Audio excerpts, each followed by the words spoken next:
What's good, you guys? Y'all see the hats? Yeah, that's right. It's NBA season. It's basketball time, man. Let's swing the rock. Let's swing the rock, man. Let's swing the rock, man. We coming at y'all today. Y'all already know who it is, by the way. We coming at y'all with some before the season, I guess you could say predictions, preseason awards. Yeah. So let's go ahead and go with that. So you know, obviously we got to start off with Rookie of the Year, newest guys to the league. You know what I'm saying?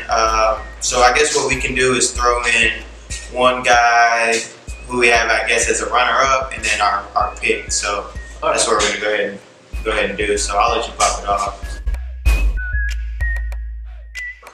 I'm gonna say this is my I called it here first pick. Okay. And I want to get it out there so everybody knows that I got it there first. Swing the rock exclusive, man. I'm going with Colin Sexton. This is a point guard that at the University of Alabama really didn't have a great cast around him. Still made the tournament. Still took that pretty good Villanova team to a close game until the closing ends of the second half. Yeah.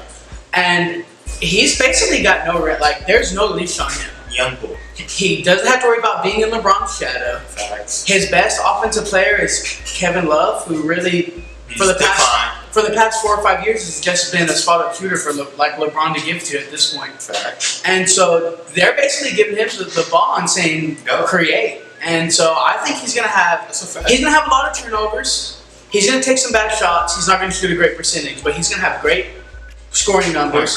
He's gonna have good assist numbers. Yeah. And he may be undersized at 6'2", but when he wants to lock up, when he starts getting that hand in the fist, that little ball, he's gonna lock up. Shout out Chris Harris Jr. So I mean, that's you heard it here first. Go ahead. My safe pick, man. Y'all see the pick. If y'all can't realize by now who I'm going with here, y'all need to go back to the football video. But man, I'm all in on Luka Doncic, man. Just give me a little brief why, man, because a lot of people might not know him. Okay, so he's a 6'8" point guard out of Slovenia. He played in the second best basketball league in the world. And he won MVP at 18. Dominated. So absolutely dominated. He's the greatest player in the second best league. He was in this draft known as the best pick and roll passer, and the Mavericks run a high dosage of pick and roll. I mean, and when you think about it, is there a better player to run the pick and roll with than Dirk Nowitzki or DeAndre Jordan?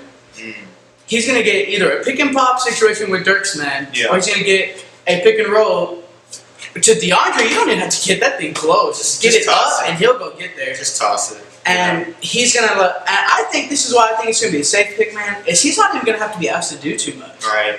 He's just going to be asked to attack off of closeouts. He's going to have the ball in his hands a lot too. But with Dennis Smith running the other guard spot, Dennis Smith's going to have his fair share of the ball. So there's not going to be too much put on him. His turnover numbers should be lower than the other rookie guards because of how basically he's been a pro since, 14? 14 years. He's been a pro since 14. Yeah. You got help. You got a very solid scoring option in Harrison. Harrison's going to get 22 a night, so he's going to get one of the better defenders. Dennis Smith's super bouncy. He's super quick. He's going to get a good defender. Right. You always have DeAndre as the lob threat. And mind you, he's 6'8". Right. So if he gets a smaller guard switch on him, he's shown in the first preseason games he doesn't mind going down. It's a big, like a 4, because I think that's what the Mavs are going to play him as the 4. Well, then he's just going to back them up, and we're going to go. So just to wrap it all up real fast, Colin Sexton has the higher ceiling, I think. Okay. Or maybe not even the higher ceiling. I think with the situation he's in, he's got the highest bust or boom or bust potential. A Donovan Mitchell type guard. He's just going to be a pure scorer, going to be handed the offense. Yeah, I like it. And then my safe route, it's got to be Luka. Great guard. Great pass first guard, but can also score. Shot 48% in the preseason from deep. That's insane. He's not a great on-ball defender, but great help side defender. But he's not going to be asked to guard on ball with Weston Matthews. Dennis Smith's athletic. Harrison Barnes is going to guard his position well. DeAndre Jordan is going to be able to cover him up if he gets beat.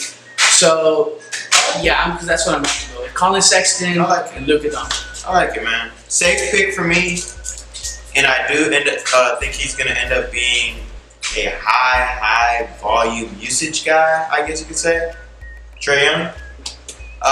And is it even safe? Because it's like your Colin Sexton thing. It's here. This is your team now. Like, we don't have many weapons. Mm-hmm. You know, we have a bunch of serviceable NBA players. Nobody who really stands out. Trae Young, your range is limitless, as we saw in that preseason game. And there's no real leash on you, like you said. There's no leash on Colin Sexton, just like there's no leash on Trae Young. And the difference is, in the way the game is run now, I think that better suits Trae Young's game, because you don't have to be super strong, super athletic anymore. You can just hide behind the screen and shoot a three from 30 feet. And to Trae Young's point, he doesn't even have a Kevin Love. Right. He's got Torian Prince. He has a John Collins. Yeah, to Trae Young's point, it's literally him. It's Trae Young. So that is a pretty safe pick. And like, Atlanta's not a good team. We've just like thoroughly highlighted that because they're really bad. But it is Atlanta, and that market is a lot better than Cleveland's market. You know, they're still going to be a league pass team. He's going to be on some Migos songs, right? But they'll be like a league pass premium team. You know what I'm saying? Like, they're going to get fans just to see what Trae Young can do tonight. Like, they'll be excited. Basically, he's going to live in Steph's shadow for the beginning of his career, and everybody's going to tune in to see a dude pull up from. Curry, yeah. Like, it's to the point, like he said, if his game fits the league better right now. Mm-hmm. I think in the All-Star weekend the numbers were higher for the 3-point contest than it was the dunk contest. Wow. And I mean, and just for me personally, I can't speak for everybody else, but I would rather see a dude pull up from 40 with the hand in his face than a dude who is just super bouncy. Yeah. So people are going to tune in just to see if Trae Young is going to score 40 a night. And he's a great passer. Amazing, yeah.